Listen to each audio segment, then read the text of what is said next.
I think we're live.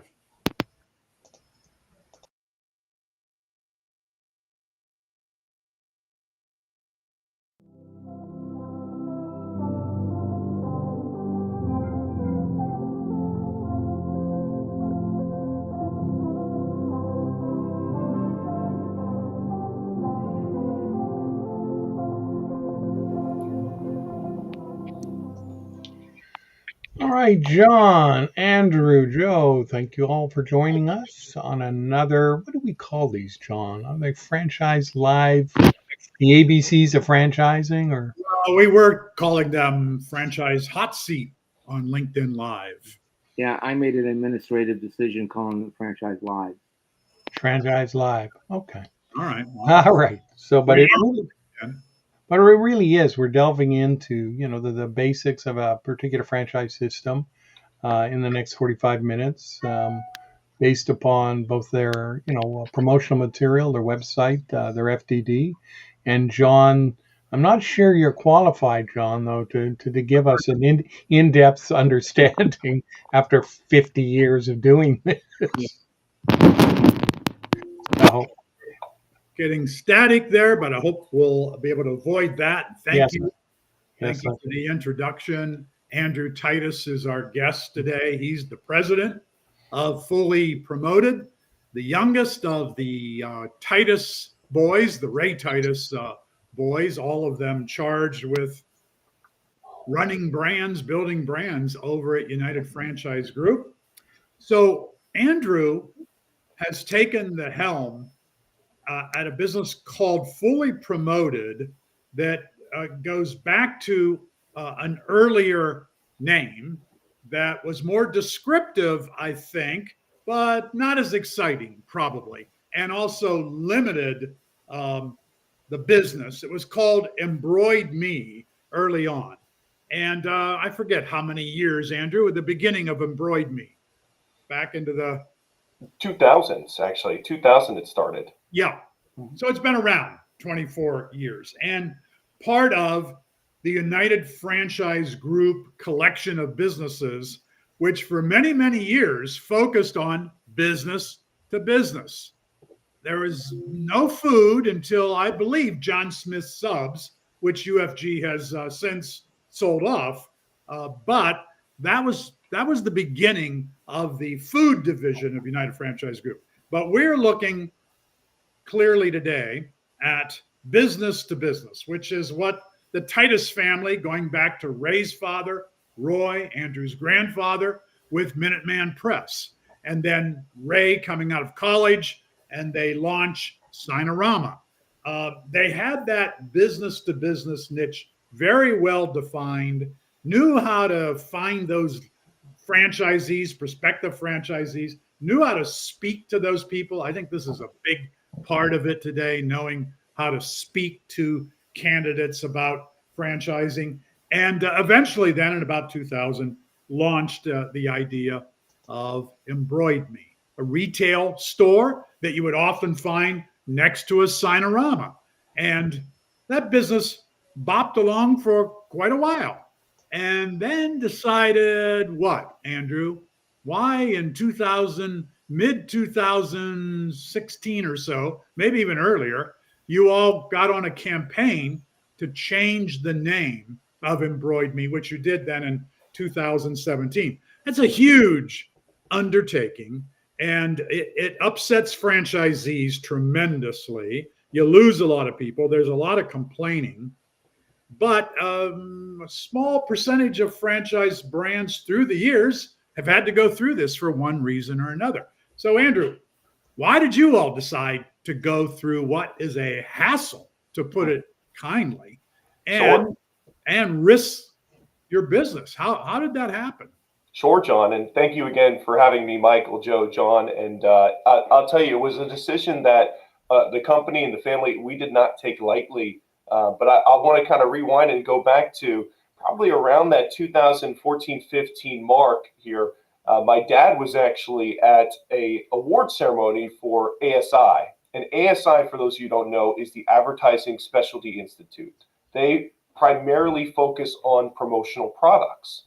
And it was very, very eye-opening when we received a award from ASI saying we were a top 40 distributor of promotional products in the country. And the chair of the ASI came to my dad and said, you guys would probably do a lot more promotional products if your name was something other than Embroid Me, that actually encompass more than just embroidery, because you guys do a lot more products other than embroidery, frankly.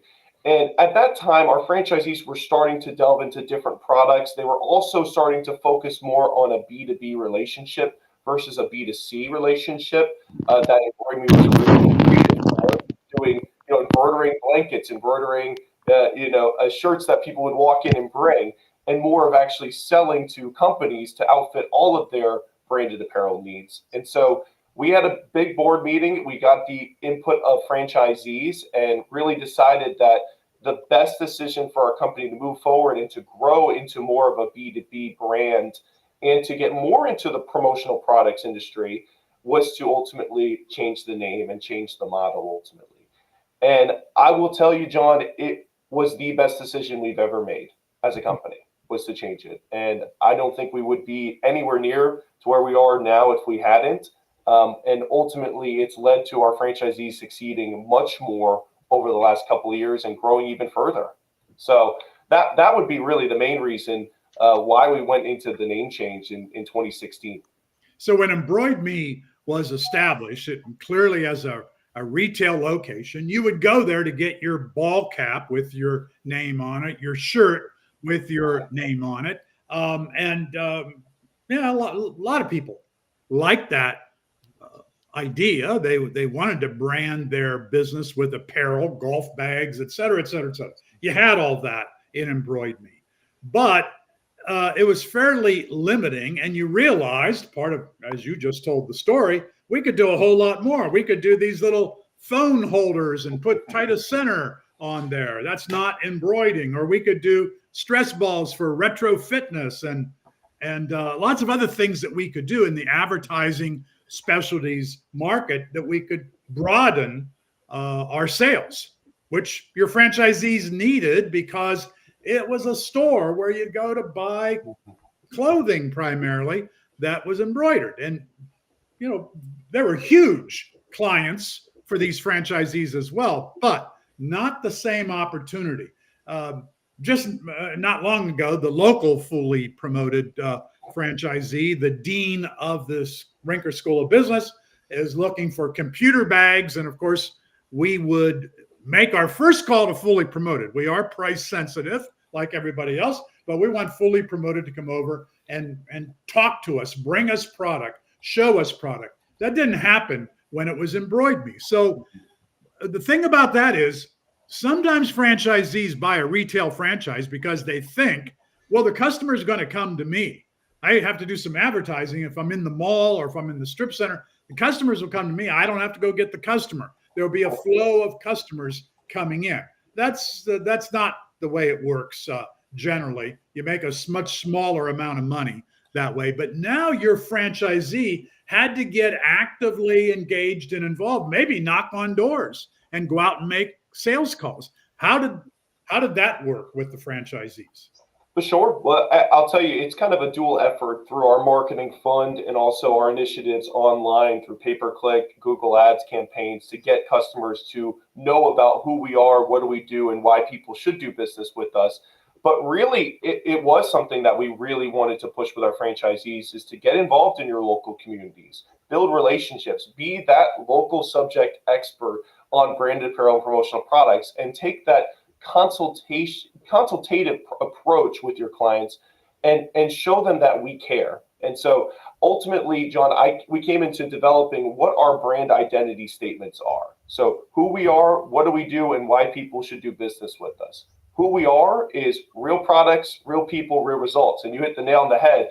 Real products is you can see, touch, and feel what our franchisees do and what they offer in our showrooms. They can touch it. They can see exactly. You can ultimately generate ideas for them. Real people is someone who's going to give them ultimately that boutique consultative approach where they're going to show them and listen to them what their wants are for the specific project they're working on and ultimately give recommendations. And then real results is amazing customer service, following up with them and making sure that what they provided to them is effective. But then when we go to what do, it's we help our clients attract, retain, and engage with their customers and employees through branded apparel and promotional products. We don't sell promotional products and branded apparel. We help our clients attract, retain, and engage with their customers and employees using those products. And then lastly, I touched on it initially, it's why do people do business with us? It's frankly because we care and we go over and above to provide an excellent experience to our customers. Okay, that corporate line is all great, and I know all those things are part of what Fully Promoted is all about. But I want to go back to that franchisee who was a retail guy thinking he was going to sit in his store, take home $150,000 a year, and suddenly something shifted. You had to go find a different kind of franchisee. The franchisee you look for today, but not the franchisee that came in 2000 to operate an embroidery me, even though some of those folks successfully made the transition. But at that time of the change, 7-8 years ago, Andrew, you weren't in charge of the changeover, the rebranding. You were probably in college or just coming out of college about that time. So there was another UFG executive who really took the brunt of this story, where franchisees were upset and complaining. People weren't understanding what this was all about. Why do I have to change all of my branding? What's this going to cost me? Even though UFG made that very, very easy for them to do. But do you remember some of those stories from your predecessor, Mike, who carried the brunt of that weight? I do. And how did that march through? How did it go? How many franchisees did you lose, if any, as a result of it? And by the way, you're probably happy to lose that franchisee because they weren't going to fit the model. Well, it's funny, because John, with change, no one likes change at the end of the day. Yeah. No one likes it. And it was a difficult time ultimately to change because people were very much tied to that identity of embroidered me. Yeah. But I think as we chipped away and we started getting people to switch over and they saw the positive effect it took place on their business, if they went all in on it, it was extremely positive for them to move forward and to grow their business. And I have a lot of franchisees who I'll call up and they'll say they never would have been the business they are today if they didn't switch over to Fully Promoted. And but you're 100% right. The people who didn't jump on board and go all in, frankly, that's how we want to create. We wanted to create an identity with our brand, and we wanted to be all in and have a cohesion between our franchisees. And so given that, of course, you're going to lose people ultimately who aren't going to jump all the way into the direction that we've decided we're moving in on. But that's part of what happens when you change names and change directions, kind of as much as we did. But again, I don't think we would be where we are if we didn't do that change. Yeah, exactly.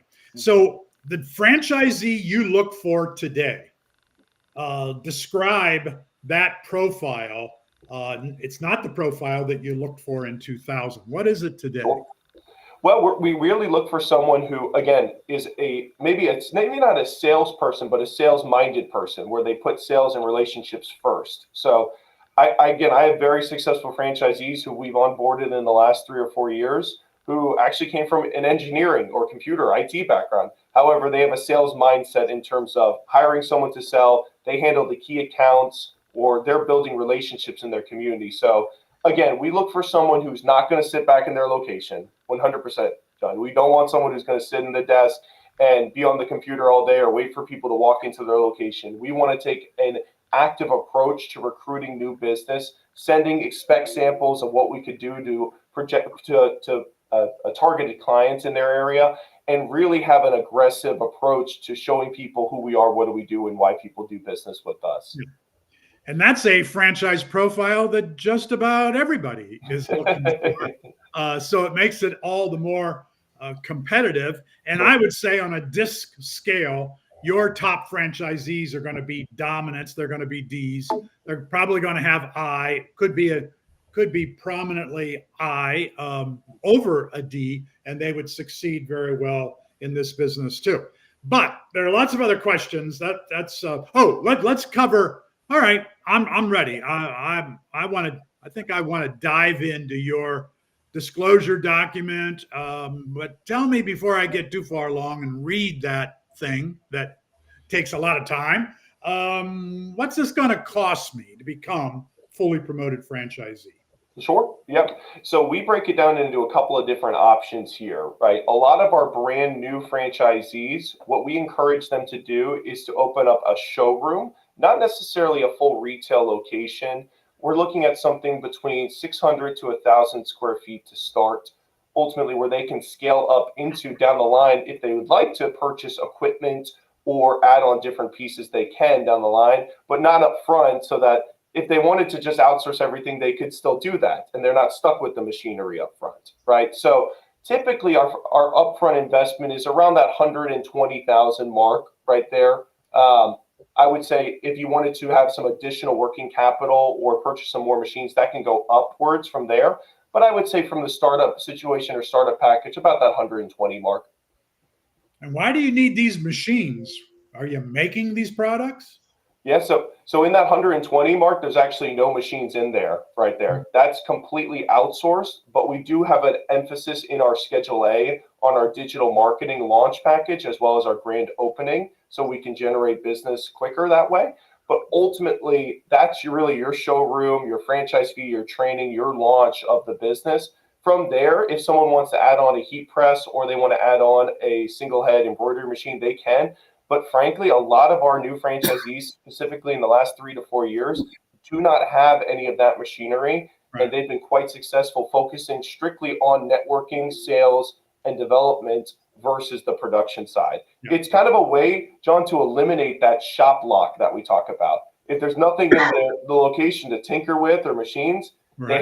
they're actually more encouraged to go out and market and sell. Yeah, Good. you know, All right. it's John. It's probably with that explanation from Andrew, it's probably a good time to take Martin Thomas's question in the chat, because he's wondering if Fully Promoted is considering implementing a hybrid model that combines virtual online sales with the traditional sales at retail locations. And given the outsourced model, he's curious to understand the continued necessity of actually having physical retail spaces.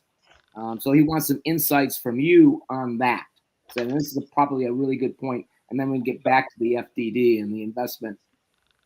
It's a great point, Joe, and Martin, great question. And I would say to that is we have looked into that opportunity. What we strongly believe one of our core competencies is having those physical locations where people can see, touch, and feel our products, and we can have a meeting with them and consult them on what products fit their business best. I actually tend to not. Our new businesses, the last probably 4 or 5 years, do not go into a retail location for the most part. It's more of a flex space or a secondary industrial space, but we do want them to have something where they can meet with people and they can see, touch, and feel the products. You know, when I hear you describe this, Andrew, it kind of sounds like a marketing studio of promotional items. Correct. Where you can touch and feel. You can talk to somebody that's knowledgeable about the different products out there and can problem solve for someone that I'm doing a trade show. I've never done one before. What's the strategy I should have and to get remembered at that trade show and then fit the right product to their problem and come up with the solution. Joe, you're 100% right. And what happens is a lot of our customers are people who they first tried to do this online. They tried to order products online. They tried to use some of those companies. And then they say, oh my goodness, I'm still having to do all the work of finding what products it is and sourcing it and then tracking it myself. And then 9 times out of 10, it comes in wrong to their location. Then they have to send a request for it back. So the line I like to say is our franchisees do the work so our customers don't have to. So we take care of the rest. What about to the price sensitive audience, which is, I think, every business person for the most part? When they say, well, I can get this online cheaper, is it true, number one? Can they actually get it online cheaper? And what they get, is it the same stuff you guys sell? Great question too, Joe. I would say yes, they definitely could get it cheaper, and our prices are comparable. I will say because again, we have 160 locations now in the U.S., so we are able to get some good rates with our vendors because of that. However, they can get it cheaper if they go online, but that's part of what they pay for is our consultations, our expertise, and us doing the work for them. But also, we are a full service operator, so they can come to us as a one-stop shop, and we're going to take care of their print. We're going to take care of their promo. If they need shirts, brand apparel, we can ultimately do that work for them and be that full service provider. So Well, I don't want to be the cheapest in the industry. That's not kind of our market section. Well, and I'll give it back to John after this one last question. Say I am a large convenience store chain, or I'm an oil company, and I'm going to go to the National Association of Convenience Store Show, which is one of the largest trade shows in the country. And I'm going to need a lot of promotional material. When you scale to that level, and I'm the franchisee that lands that national account, number one, when it scales, does the price differential change a lot? And who gets credit for landing that national account? Good question too. So yes, it does. Our franchisees will actually offer different pricing, obviously based on quantity. I always tell them, my training with them is when you get to those huge accounts, I'm talking like MLB teams, NBA teams, which we've done business with, or Fortune 500 companies, which we've done business with in the last couple of years. You kind of also at the same time have to look at the dollar amount versus the margin, right? You may take a hit on the margin that you normally would get, but also at the end of the day, look at how much you're making at the end, at the bottom line. And so you're definitely going to take a hit on that, and it's going to be cheaper if they're those massive accounts, right? Those big accounts. But that franchisee does get all the credit and does make all the money for it ultimately. Well, that's great because Martin liked the answers to your question, to the question that he posed. So Martin gave you a big thumbs up and put it in the chat. John, you could take it back and we'll get. I'm going to throw it over to Mike because he has a question about the marketing fund. Actually, just before we get there, I mean, something you said, Andrew, was intriguing. I mean, I think of the United Franchise Group as a trade show specialist par example, right? If you want to know something about how to run a trade show, you should talk to Ray and get prepared to have your ear talked off. But there's a lot of very, very good things. So how do you see, being that passing on that wisdom to the people who come in and say, I want to buy $1,500 worth of tchotchkes. And you go, no, you don't. What you want to do is this with those things, right? Yes. Well, Mike, again, it's an awesome point because, frankly, that's exactly what our franchisees tell people every day. I say the most powerful answer you can tell a client is when they ask you for something, say, that's not a good idea. Right. Because you instantly gain their respect. You're not just ultimately an order taker, you're a solutions provider, right? So it's that next question saying, well, what are you exhibiting? Tell me a little bit, before you even order those, tell me a little bit more about your business. Tell me why you want these. And very quickly, you'll see they're just doing it because they think it's the right thing to do, is to get the tchotchkes that they're going to pass out. But it's ultimately coming up with a solution that's more engaging for the customers they want to target, right? Maybe you're doing a raffle, and the raffle is going to lead to a shirt, and we can brand the raffle tickets and we can brand the shirts that are there too. Or maybe you want to give a little more high end. If you're exhibiting a high end brand and you want the image to be high end, well, maybe you want to do less quantity, spend the same amount of money, but on maybe more high end gifts like a tumbler with the logo on it. So it's all about what is their image that the company wants to portray, and then ultimately creating supplementary promotional products and brand apparel that align with that image. And do you also then, in this, pass on your expertise about lead generation and tie that into the promotions that they're buying? Absolutely, yeah. And again, there's some things that we know that are a waste of money and a waste of time. And again, it's the quickest way to get respect for our clients is to say, you don't want to buy that. I don't want to sell you that.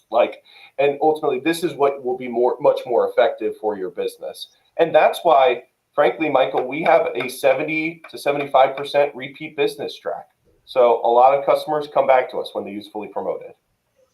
Yeah. So and that's something that you can make a credible claim to because of the United Franchise Group, right? Absolutely. Years and years of walking trade shows and doing it well compared to other people.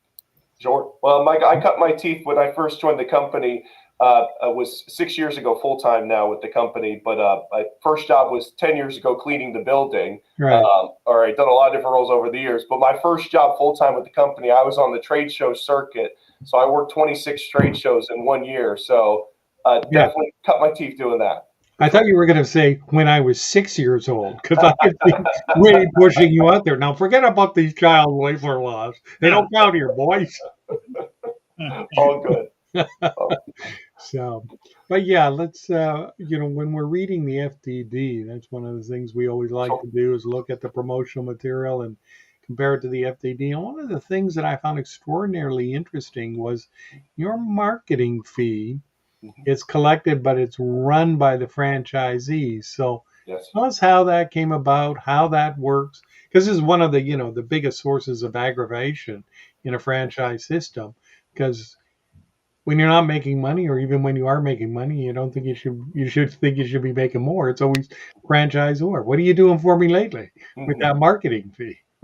Sure. So It's great. Well, I really enjoyed this part of my role because I do work hand in hand, obviously, with our marketing fund and our franchisees who run and control that fund. So we have 8 individual franchisees who serve on our marketing fund board, and they're all voted on by their peers, the franchisees. And then ultimately, we meet monthly. We do a big annual meeting every year, usually in West Palm Beach, where we'll outline exactly where we want to spend the money in the budget. And that gets actually publicized to the franchisees. We do minutes and everything to make sure all the franchisees know about what's going on in those meetings, and those minutes get publicized. But I really enjoy it, frankly, because no one knows best at the end of the day to what they need more than the franchisees in the business. And those franchisees are really, really come from different areas. Some are very, very high-end locations who've been with us for 20 years. And we actually have some who've been with us for just 3 or 4 years, right? So we have quite a big spread in terms of the volume of their locations, their experience in the franchise system. And so they're able to ultimately act as really a decision maker for where those funds get spent. And so I really much enjoy that we have that structure that way. It came about years ago, frankly, as a kind of a duplicate of what Sinorama did years ago before that. We've always kind of had that for Fully Promoted for over 20 years, that the franchisees have run and controlled the marketing budget. And they'll spend it on different things every year, depending on multiple surveys that the franchisees fill out that they want. They'll take those results and ultimately implement that into their budget. This year, they've chose to spend a lot of it on PPC, content creation. So we've created a whole library of marketing materials for our franchisees to utilize in email marketing campaigns and social media, and then actually hiring a email marketing company to create templates for them to send out then to their clients to recruit new business. So those are some of the things that the marketing fund budget has gone to. Obviously, PPC advertising is a no-brainer for us, and then content creation and email marketing tools. So to a pitch out there for all potential suppliers, how did they get a hold of this? Marketing fund, make their pitch. It's a rigorous process. Again, we go through multiple proposals. Again, we discuss those at the annual meeting when we come in West Palm Beach, Florida. Here, they come all in. We spend about, like I said, 3 days going through those, listening to pitches, and then ultimately making a decision. And Joe, John, did you have a follow-up on that? So I was going to look into or ask you more about, this is an opportunity for a person who wants to make contacts with people and sell them promotional, advertising, embroidered, etc. items. And people need to know that right from the start. So do you promote this ever or at all as, Well, you can have another business and a fully promoted. You can. This is a side hustle. Ever been promoted like that? Or it's not absentee franchising for sure.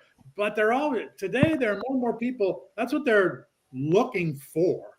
It seems, or that's what they think they're looking for, not understanding that's traditionally not the way franchising has worked. But John, no, absolutely not. And again, I would say that no business is fully absentee. And that's my response to anyone who says, I want an absentee business. And I say, all right, well, if you find one, let me know. I'll look into it too.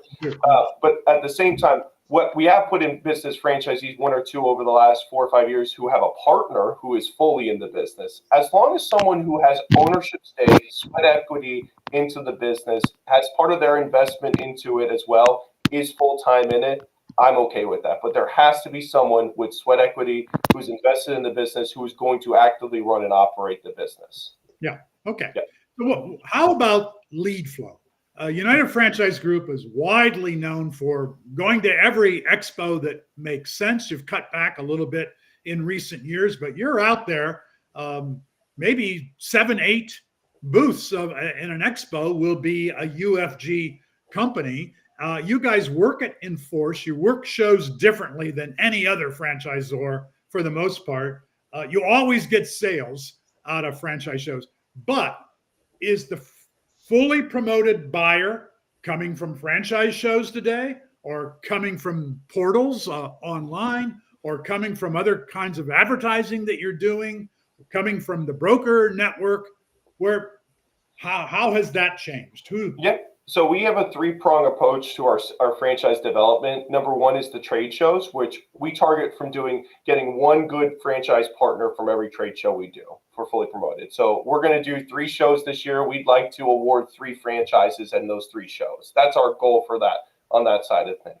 From a franchise development, the bulk of it comes from our second, which is internet or portals, lead generation. So we have a great relationship with the company that manages our brand website for franchise sales, which I believe there's a QR code linked here. Thank you, Michael, for that. And so we get a lot of great activity just from our brand website and the paid digital ads we do there to push our name out. And then third is our broker/consultant relationships. And we have a really strong relationship with IFPG, TES, the Entrepreneur Source, and some of these other companies that we push a lot of effort into really building those relationships with those consultants and coaches and brokers. And so that's kind of our 3-prong approach to franchise development. So we kind of can hit it from multiple different areas. And again, we're not looking to, I could sit here, I don't want to, frankly, sign up 60 new franchisees. We don't want to do that ultimately. We want to target to have 30 new franchisees, 25 to 30 new franchisees for the next couple of years to be able to hit our goals and get good people in the brand who are going to grow this into a big business for themselves and help our support and work with our support team to help support them to grow. But be more specific about these good people. Are they men, women? Are they partnerships? Are they under 40? Are they over 50? Sure. What does your prospect look like? And maybe a little bit about, have they been engineers, or have they been marketing people, or have they been building real estate, decided, they want to make a change? It's been a little bit of all the above, frankly. It's men and women. I would say 50-50 split on that. I would also say that age has been very all over the place. I'll give you a recently one. We just signed up a father and son duo in the Northeast that I'm very, very excited for them. They come from the medical industry, actually, medical sales. So right, they have that sales experience. They're in a great area, which we really want to service have a location service that area, a growing area there, and just get it. And are really good strong business savvy people. But we don't necessarily want someone who comes from. We don't necessarily have to have someone who comes from the promotional products industry or the business ownership experience. We actually, I would say about 60 to 70% of our franchisees come from zero business ownership experience or never been in the industry. But typically we want someone who is going to work in the sales, could be in the business at least for that first 2 to 3 years, ultimately, so they can help scale it appropriately. Be the person who's going to handle the key accounts, provide awesome customer service, and it's going to work with our support team. So one of the questions I ask someone on every discovery day is this a hobby for you, or is this going to be your business? Because if it's a hobby for you, we do not want to award a franchise. That's a very good question. That's So- straight up. I do. Every discovery day I say, is this a hobby or is this going to be your full-time gig? And because I want people who want to make fully promoted their thing. Yeah. I've got two questions for you, Andrew. Do you have any multi-unit franchisees within fully promoted, operating multiple fully promoteds? Yes, we do. So we have 10 multi-unit franchisees. I would say it's not necessarily a typical model that a lot of people, especially people, we highly discourage anyone coming into the franchise system brand new. We do not want to offer 2 franchises or multiple franchises to them. We want them to start with 1, build and grow that over the first 2 to 3 years, and then ultimately look at options for expansion. And that expansion could be adding machinery into that one location. It could be tackling another market. But that depends on the individual. We want to take that maybe as they build and grow their business. Well, and that leads me to my second part of that question. Is a hub and spoke market development strategy where you have a full-blown, fully promoted that's making all the product, it's a larger location with all of the equipment, with satellites around it, taking opportunities in the sub-markets that are available to them that are closer to those customers that you serve? Absolutely. That's what generally those multi-unit franchisees do, is they'll have one as the hub where they have the embroidery machines or the equipment in there, and then ultimately a satellite sales office or a showroom there where people in that local area can see, touch, and feel our products. The orders get sent to that hub and then ultimately shipped out to the customer from there. So absolutely, that's what a multi-unit structure would look like. But again, franchisees and how they develop their business and scale, that's a part of our strategic planning that we do with them. And it could mean, again, having multiple locations. And for some, it could mean expanding to a bigger space and adding more capability or an even bigger showroom to their space. So we take it kind of on a case-by-case scenario, depending on the market and the franchisee. But we do not push multi-units from the start. Yeah. And one last thing, how are you handling sales that are generated online on the website in a franchisee's market? How does that work? Yep. So we actually just launched a new fullypromoted.com website that's not linked to this QR code. It's our customer or consumer-facing website. And it's really more of a lead generation portal for our franchisees where they have their own individual location site too, where they can showcase their work, what do they do, so maybe some pictures of their team members on that site as well. And so people who inquire on the website, they have to actually choose a specific location that they want to inquire towards. And then ultimately they'll do business with that location. Okay, that's fair. I think franchisees would accept that. Going to the website, picking a location that's convenient to the buyer, because you could have a buyer in Maryland, but they're ordering for an office in Idaho. Correct. So they may choose one in Idaho or one in Maryland to place the order with. Exactly. And that's why we do that, because the customer can then choose who they want to do business with, what location, and go from there. Excellent. Oh, back to you, John. Go ahead. Mike, do you want to ask about the rate of getting people open? Mike, his microphone is broken, and he's going to claim I sabotaged him, but I did not. Okay. Well, maybe you did, but we'll talk about that after the show. I know we're running close on time. So, Andrew, how long does it take to get open? What are the stumbling blocks in getting open? How many do you have sold but not open? Sure. Sure. Well, I'll tell you that definitely the hardest thing for us is obviously location search, because we want to make sure the location is a great area, but also affordable for the franchisee. So again, we don't want to be in main thoroughfares on the road where it's going to be super pricey. We want to make sure it's an affordable spot, that the landlord is really good to work with. And so our real estate team in-house actually helps the franchisee in dealing with and negotiating that lease. So I would say that's the biggest hurdle to getting open, is finding that really great location, because the build out's not really extensive. It's the showroom. It's very quick. And ultimately from there, training school into our launch process and our setup. So it's pretty straightforward, our opening process. Right now, we've actually, I don't know exactly what our franchise disclosure document says, as that was filed in March. But I will tell you, this year we've opened 11 brand new, fully promoted locations already this year. So those cities include Cincinnati, Ohio, Wyckoff, Princeton, New Jersey, Calabasas, California, Spring Valley, California, Lawrence, Kansas, Lynchburg, Virginia, and then 4 in my home state of Florida: Winter Park, Palmetto Bay, Deerfield Beach, and Pembroke Pines. So those are the 11 locations we've launched this year alone so far. We have probably another, John, I'm going to say 11 more new locations in our pipeline to open up in the second half. Okay. So I'm projecting to be at around 20 new locations opened in 2024. Okay.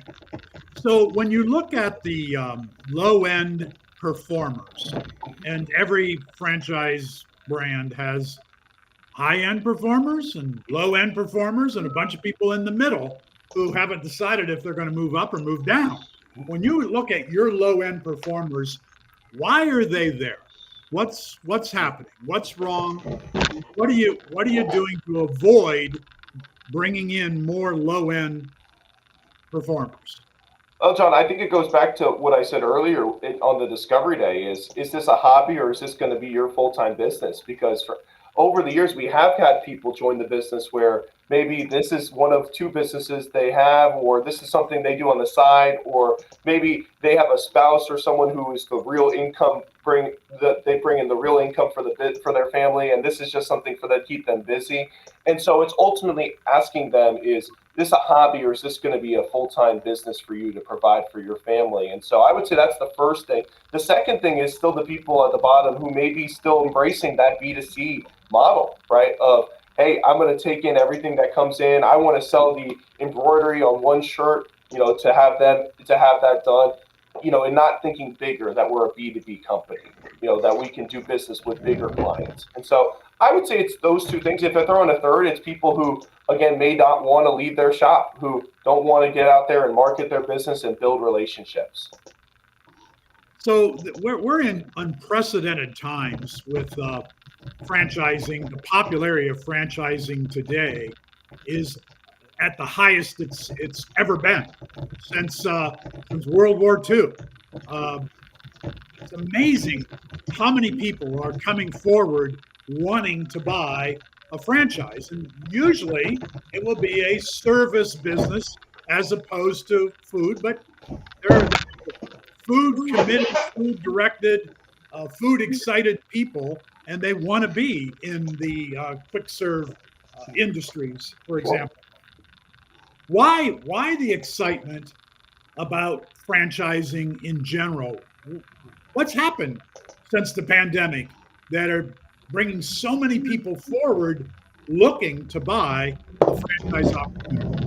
Well, John, I think it was a mix of a lot of things. I think maybe people had some unsteadiness during COVID with their corporate jobs or corporate businesses that they were running. But I think, frankly, moving forward out of COVID, you've seen an influx of people who want to buy business because they want to control their own destiny. They want to make their own decisions. They want to be their own boss and ultimately be in control of what they're doing, control their schedule, have the flexibility to make their own schedule and work when they want to work, right? So I think that's been the biggest thing. I also think you have a lot of younger people coming into business ownership opportunities and really pushing that even further, because you have people who may be out of college, see the ongoing circle of having a corporate job and going to work and having a 9-to-5, and want something different, want something more creative, want to ultimately scale something even bigger than maybe a corporate job. And so that's been my interpretation of what we've seen franchising moving forward. And I like, frankly, with Fully Promoted, that we fit really in a nice segment in the market in terms of investment, where we're not that $500,000, $600,000, $1 million plus, food business. We're a B2B business that's still ultimately affordable for a lot of buyers in the market. Hey, How many? I have a question for both Andrew and John on this, because I agree COVID had an effect. There's no question. But I have a theory, and I want your opinion on my theory. I think with the rise of the gig economy, people driving Uber and Lyft and Fiverr and doing different things, and many of them, the vision of doing the gig economy is, I don't have to put any money in the business, but I can go out and start doing things at no cost of infrastructure, and I could just start making money, and I will get rich. Or will become an influencer on Instagram. And little do they know that most influencers on Instagram don't make any money. I think that there are people that were drawn to the gig economy, and that parallels people being drawn to the franchise economy, the opportunity to own franchises. And I do believe that there's crossovers. I would not be surprised if somebody driving Uber or Lyft, figuring out, because there is a cost there. I mean, you're using your car, but your car costs you money. And they're finding out that, geez, you know what? I'm really not making much more than minimum wage doing Uber and Lyft. Maybe it's time for me to do something more substantive, or I actually do make an investment in a concept and in myself to run a business. What do you guys think about that theory? Yeah, that's happening all the time. As recently as yesterday, I left the Franchisor convention at one of the Disney convention centers to go to the Brightline station, which is out at the airport. So I needed to take an Uber. I'm in Ubers a lot, as you would imagine. And this Uber driver, Mohammed, came about 12 years ago from Morocco, and not making any money driving Uber, but needs to do something. Does a couple of other things as well. But he asked me why I was there, what I was speaking about at this. I had a jacket on, so he knew I was business related. And I told him franchising, and that opened up a conversation that went all the full 30 minutes that it took to get me over to the Brightline station. And of course, he took my card, and he wants to know how to get an education in franchising. He knows that's the direction. He wants to be in a business of his own. He knows that the gig economy has a lot of falsifications. There are not the opportunities that exist for all that have been promoted through the gig economy. And he wants something substantial to support his family. So this is happening every day. People realizing franchising gives you more security. Franchising is a better way to go for the right person. It's not for everybody. So yeah, Joe. I don't think it's a bad thing having somebody that's done a side hustle, gotten their ass kicked, and saying, you know what, my working hard is not a problem. My work ethic is not a problem. My ability to go out there and look for business, not a problem. I just need the right platform. And a franchise. Yeah. Because a franchise tells you what to do, when to do it, how to do it, how much of it to do. It's a system for success. And that's why we love franchising. Yeah, Andrew, what do you think about my theory? It's not a hard one to agree with. But I agree. I think people want what John said. I think people at the end of the day want support. They want structure. They want to use their talents and their skills to control their own destiny, but at the same time want support. They want that team. They want someone who's been experienced, who's been there, done it, who can show them what to do to build and grow it and to be even more successful. And so I think there's been an emphasis and importance placed on education and the ability that a lot more people think they can do it, and maybe confidence in the consumer as well, that's saying, hey, I can do this and run a business if I find the right partner franchise company or someone to help me learn how to do this. So I would say I would agree with that. Yeah. Yeah, and you know what? You know what you don't get with most side hustles? You don't get a business that when you want to do something different or retire that you can sell. You don't have something you can sell. So all of your hard work might be nice compensation while you're doing it, but as soon as you stop, there's no money coming back to you by selling that business to someone else. Correct. All more reason why we love franchising. Joe, I think we may be up on time, but you call it. No, I think this is probably a very good place to stop. I think we've covered a lot of things. I do have one last question. This is directed at Andrew. From the time you were selling franchises when it was called Embroid Me, when you were taking people through the sales process or even talking to them at trade shows, and you already had your messaging down for Embroid Me. Once you shifted to the fully promoted name, what did you feel for you saying those words and changing that messaging and how it resonated with people? How did you see that change? Oh, it was incredible because it was like a light went off in their head. Like we're going to be it's more B2B focused. You think of it this way: you're now B2B. You sell more items, more products, so there's more opportunity to sell. There's less overhead because there's no machinery, and you can be in a smaller space. So I think it was kind of a huge thing for us in terms of what the prospects and potential franchisees were looking at when they found out about the change to fully promoted. So again, having an opportunity that's going to cost them less, that's going to have less overhead and less ongoing expenses, but at the same time, more items to sell, it was a no-brainer. Yeah, I mean, when you can make a change that the consumers or end users want and your audience for franchise ownership wants, that's giving the people what they want. That's pretty cool.